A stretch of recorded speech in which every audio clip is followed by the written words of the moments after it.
दोस्तों, जब हम परमात्मा की तरफ हमारे कदम बढ़ने लगते हैं और हम चलना चाहते हैं, तो कई बार हम बहुत कंफ्यूज रहते हैं कि क्या करें और क्या ना करें। क्योंकि एक तरफ तो हमें ये बताया जा रहा है कि काम, क्रोध, लोभ, मोह, ईर्ष्या, द्वेष ये सही चीजें नहीं हैं और इनसे हमें हटना है, मुक्त होना है, अवेयर रहना है। और दूसरी तरफ जब हम डे टू डे लाइफ में कोई काम करते हैं, लोगों से मिलते हैं, तो ये सब चीज़ें साथ-साथ अगर हम प्रैक्टिस करें कि नहीं मुझे मुँह में नहीं गिनना है, मुझे लालच नहीं करना है, मुझे ईर्ष्या द्वेष नहीं करनी है, तो अगर ये थॉट की तरह अगर हमारे भीतर रहेगा तो हम बहुत ही असहज हो जाएँगे। तो हमें असहज नहीं होना है। जो ज्ञान सुन लिया है, समझ लिया है, वो ऑटोमेटिक आपके भीतर से काम करेगा। आपको हर वक़्त उसको याद नहीं रखना और हर काम में उसको हमेशा अलर्ट ऐसे नहीं शब्दों में नहीं सोचते रहना कि नहीं मुझे मुँह में नहीं गिरना, मुँह में नहीं करना, मुझे लालच नहीं करना, लालच नहीं करना। सहज हो जाएँ। इतना अगर आप इस तरह से मन में दोहराते रहेंगे या डरे रहेंगे, कहीं कोई गलती ना हो जाए, कोई भूल ना हो जाए, तो ये एक और भूल हो गई। हम असहज हो गए। क्योंकि जब असहज होके हम कुछ करते हैं तो वो कितनी देर कर पाएंगे। कुछ दिनों बाद हम थक जाएंगे और परेशान हो जाएंगे और छोड़ देंगे। तो हम जब भी हम कोई ज्ञान की बात सुने, कोई यूट्यूब में सुने या किसी गुरु के पास जाके सुने, कोई बात अच्छी लगे, अगर अच्छी लगी तो वो आपके जीवन का हिस्सा हो ही गई, उसी क्षण हो गई। अब आपको प्रैक्टिस नहीं करनी है। आपको जो चीजें समझ आती जा रही हैं, ज्ञान की बातें जो समझ आ गई हैं, वो आपकी जिंदगी में काम करने लग ही जाएंगी। जो बीज डाल दिए हैं आपने, जिसको स्वीकार कर लिया है, जिसको ठीक माना है आपने, वो धीरे धीरे अंकुरित होंगे और आपके जीवन में वो दिखाई देने लग जाएंगे। और आप खुद भी हैरान होगे कि अपने आप ही धीरे धीरे परिवर्तन आ गया। और अब आप एक्स्ट्रा अलर्ट भी नहीं रहती और फिर भी वो काम करते हैं और आप पहले से ज़्यादा खुश हैं, पहले से ज़्यादा डिटैच हैं, पहले से ज़्यादा सरल होते जा रहे हैं। तो आपको मैं एक और भी तरीका बता रही हूँ कि वो एक तरीका सहज है, सरल है, जिसमें आपको कोई एक्स्ट्रा दिमागी कसरत नहीं करनी पड़ेगी। तो वो फ्रेंड्स वो तरीका है कि हमारे भीतर एक क्लॉक होती है। आप सबने महसूस किया होगा कि एक क्लॉक हमारे भीतर परमात्मा की दी हुई है जो बिल्कुल सहज है। जैसे हम खाना खाते हैं तो एक बिंदु पे आके वो कह देती है, अलार्म बज जाता है कि बस अब और नहीं खाना है। ऐसे ही मान लो हम बहुत अच्छे गाने भी सुन रहे हैं, बहुत हमारे प्रिय गाने हैं, लेकिन एक मोमेंट आता है वो क्लॉक कहती है बस अब और नहीं, बस। इसी तरह मान लो आप टीवी देख रहे हो या कोई पिक्चर भी देख रहे हो, तो एक पॉइंट पे आके आपको अंदर से एक आवाज आती है कि बस अब और नहीं, तो आप उसको देखना बंद कर देते हो। तो ये इनर क्लॉक जो है वो हर वक्त हमारे साथ है। अब यही क्लॉक हमें बाहर के लिए भी अलर्ट करती है। जैसे मान लो आप धन कमाने के लिए कुछ भी करते हो, तो उसमें भी हमारी इनर क्लॉक बताती है कि हमें कितना प्रॉफिट रखना है, कितना जो है हमारी रोजी रोटी के लिए, कमाने के लिए कितना हमें धन चाहिए, वो बताती है। लेकिन हम लालच में आके वो सुनते नहीं है। तो फ्रेंड्स, हमें लालच को छोड़ना आसान हो जाएगा यदि हम अपनी इनर वॉइस को या इनर क्लॉक को सुनेंगे। हमारी इनर वॉइस कहती है कि बस इतना सफिशिएंट है, इसके आगे गए तो एक्स्ट्रा एफर्ट भी लगेगा, डर भी आएगा, चिंता भी आएगी। लेकिन लोभ ऐसी चीज है जो इन सब चीजों को नजरअंदाज करके बोलता है कि एक बार तो बड़ा हाथ मार ले या एक बार करके देख ले, हमारा खजाना भर जाए। उसको ये नहीं मालूम ये जो एक्स्ट्रा इस तरह लालच से कमाई हुई जो दौलत है वो हमेशा दुख का कारण बनती है। या तो ये धन कोई लूट लेता है या कोई वकीलों के पास जाता है या डॉक्टर्स के पास जाता है।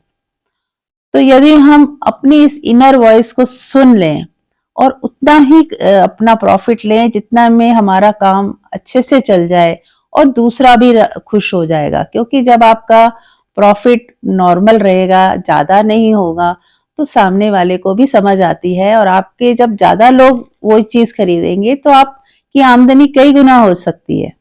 तो जरूरी नहीं है कि हम लालच में आके कुछ पैसे को ज्यादा लूटने के बारे में सोचे तो ही हम अमीर होंगे।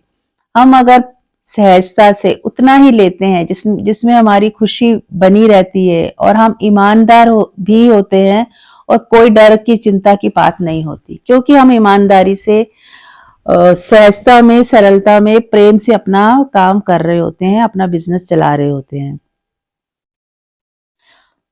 दूसरा पॉइंट मैं ये कहना चाह रही हूँ कि जैसे हमारे रिश्तेदार होते हैं या कोई भी फ्रेंड सर्कल में जो लोग होते हैं जो हमारे कांटेक्ट में आते हैं, तो उनके साथ हमें कितना इन्वॉल्व होना है ये भी हमारी इनर वॉइस बताती है।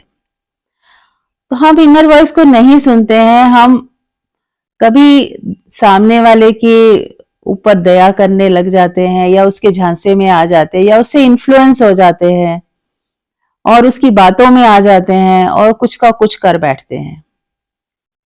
तो इसीलिए होश की बात कही गई है कि यदि हम जागे रहें तो हम अपनी होश में रहें तो हम अपनी इनर वॉइस को सुन पाएंगे।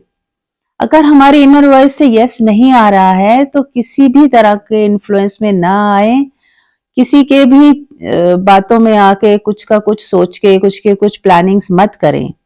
आपके भीतर से वो चीज बिल्कुल क्लियर यस होना चाहिए तो ही आप यस करें। और यदि भीतर से यस नहीं आ रहा है तो सामने वाले को हाथ जोड़ के बोल दें, प्यार से विनती कर दें कि दोस्त, मुझे मेरे अंदर की आवाज सुनती हूं मैं या सुनता हूं, मेरे अंदर से अभी यस नहीं आ रहा है, मुझे समय दो। यदि ऐसा भाव मेरे भीतर से आ जाएगा तब मैं आपको बताऊंगा।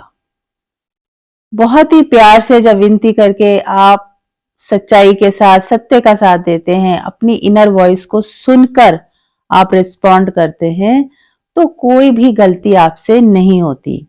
यदि भीतर से नो ही आ रहा है या कुछ करने का भाव नहीं आ रहा है तो आप सरलता से नो बोल देते हैं।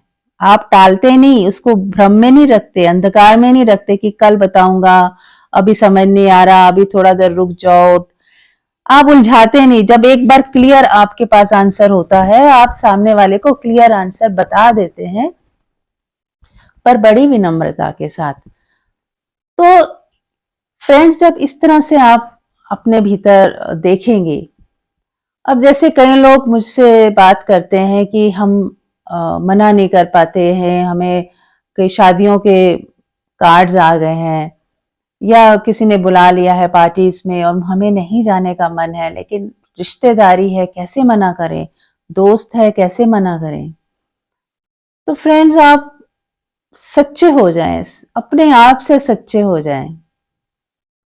यदि किसी ने बुलाया है तो जब समय हो, जब वो दिन आए, तो आप अपने अंदर से देखें कि क्या सच में ही आपको जाना है। आप बिना उस फ्रेंड्स के इन्फ्लुएंस हुए एक बार आंख बंद करके देखें, क्या सच में ही आपके अंदर से यस है जाने के लिए।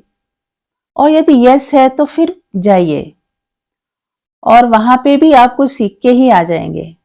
और डिटैच होकर रहना भी हम तभी सीख पाते हैं जब हम कुछ ऐसी जगहों पे जाते हैं जहां हमें बिल्कुल भी कोई भी रस नहीं है और हम गए, जैसे गए वैसे आ गए। तो ये भी एक कुशलता होती है कि यह जब जाना पड़ ही जाए तो आप इस तरह से जाएं कि आप जैसे गए ही नहीं, जैसे आप अपने भीतर अपने ही साथ रमे रहे और होके भी आ गए और आपको कुछ भी छुआ नहीं, जैसे कमलवत हो गए, जैसे कमल को पानी टच नहीं करता। आप कहीं भी जाते हैं, अब आपको कुछ भी टच नहीं होता, तो आप जाके भी आ जाते हो जैसे आप गए ही नहीं। आपने किसी को जज नहीं किया, किसी की बातों में नहीं आए, किसी के लिए आपने कुछ अच्छा बुरा नहीं सोचा। तो आप गए ना गए एक जैसे ही हो गए। तो फ्रेंड्स, अपनी इनर वॉइस जब सुनेंगे, तो यदि यस है तो यस, नो है तो नो, और नो करें तो प्रेम से नो कर दें, बाद में चले, जब आपका मन हो, मान लो आप नहीं जा गए पार्टी में, फिर किसी दिन चले जाएं, सहजता में जब आपके अंदर से वो आए कि चलो आज मैं जाता हूँ और अपने फ्रेंड से मिल के आता हूँ, तो आप क्षमा मांग लें और अपने दिल की बात बता दें कि आप साधना में हैं और आप अपनी इनर वॉइस सुनते हैं। तो अगर वो सच्चा फ्रेंड होगा, सच्चा दोस्त होगा, तो वो कभी आपसे नाराज नहीं होगा। वो बल्कि आपको सहयोग देगा कि फ्रेंड्स, बहुत अच्छा है कि तुम इस मार्ग पे चल रहे हो और अपने दिल की आवाज़ सुन पा रहे हो और वही करते हो जो तुम्हें सही लगता है। तो दोस्तों, आप मेरा इशारा समझ गए होंगे, ये बहुत ही सुंदर सूत्र है।